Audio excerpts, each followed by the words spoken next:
Hello everyone, welcome to GATE NPTL. Today we are going to solve a question from psychology. It's a one mark question from the topic of Introduction to Psychology. So now let's read the question. So it's the match the following question. So in column 1 we have perspectives in psychology, and in column 2 we have concept of human nature. So, in perspectives, we have psychodynamic, behavioral, humanistic, and cognitive, and we have four options in column 2. So, now let's try to understand what are these perspectives in psychology in detail, and then let's get back to the question. So, psychodynamic perspective controlled by inner forces and conflicts. So, psychodynamic perspective was proposed majorly by Sigmund Freud. So, where they view human behavior which is driven by unconscious motives and inner conflicts. So, major aim of psychodynamic perspective is on unconscious motives and inner conflicts.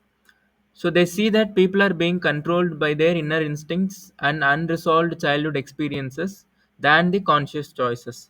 So in when we also see about the personalities in psychodynamic perspective, they constantly talk about the personality of an individual is dependent based on the three instincts, which are id, ego, and superego. So that's why basically they say that human nature is largely shaped by unconscious drives and emotional struggles. So this is psychodynamic perspective by Sigmund Freud, which majorly focuses on inner forces and conflicts and unconscious drives of an individual. Now let's move on to the next one. So we have behavioral perspective, which is reactors to the environment. So the main agenda of behavioral perspective is they see human as they see individuals as someone who reacts to the external stimulus only. So the reason for our behavior is always present in the external environment. So this was developed by John B. Watson and B. F. Skinner, where they focus on observable actions shaped by the environment. So it sees humans as a reactors. So like I mentioned, the stimulus is present in the environment, we just react to those stimulus which is being present towards us. So it sees humans as reactors who learn behavior through conditioning, responding to rewards, punishment, and reinforcement.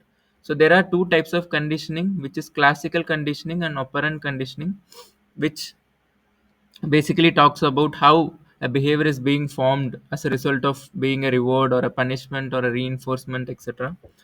And according to the behavioral perspective, behavior is not guided by thoughts or feelings, but by learned association and environmental influences. So based on the environmental influence, that is based on the stimulus which is being presented, and based on the output of that stimulus, we get to learn the certain behavior, or we get to forget a certain behavior. That is what behavioral perspective talks about an individual behavior.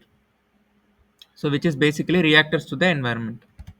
Moving on to humanistic perspective, which is free agent seeking for self realization. So, humanistic perspective is most widely spoken by Carl Rogers and Abraham Maslow, where they emphasize more on free will, personal growth, and self actualization. Self actualization was also given by in the hierarchy of Abraham Maslow. So, they see humans as inherently good and motivated to realize or release their potential. People are viewed as conscious decision makers capable of shaping their own lives and finding meaning through personal development and authentic experiences. So in humanistic perspective, we do not focus on the past. It always focus on the present only. They focus on present conditions, and they always try to emphasize more on personal growth and self actualization.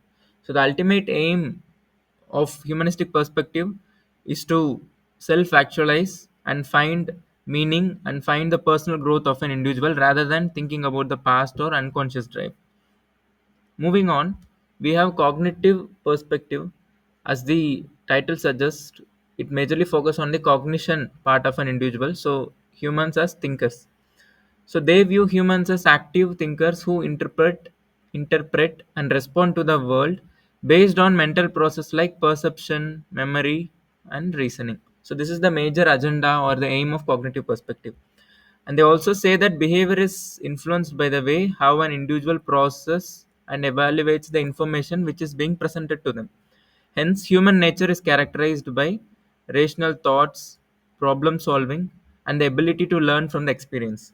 So, majorly, they talk about how the mental cognitive processes of an individual is being carried out, which is by perception, memory, and reasoning, and how those information which is being presented and how an individual evaluates those information and carries out the behavior. So, this is the major agenda of cognitive perspective. Now let's come back to the question. So here we have the perspectives in this side and the concept of the human nature in the second side. So we have psychodynamic perspective. Let's read the options. Reactors to the environment. Reactors to the environment we studied in behavioral perspective because the stimulus is present in the external environment. As thinkers, so which perspective in psychology spoke about humans are thinkers? We studied in cognitive perspective. Then we have controlled by inner forces and conflicts that we studied in psychodynamic, where they focus more on unconscious drives and instincts. Free agents seeking self realization, we studied in humanistic perspective. So we have P, Q, R, S, P is 3, Q is 1, R is 4, and S is 2. So where do we have this option? It's option C. So option C is the right answer. And for further references, you can refer to this NPTEL course and lectures and the following books for further understanding. Thank you.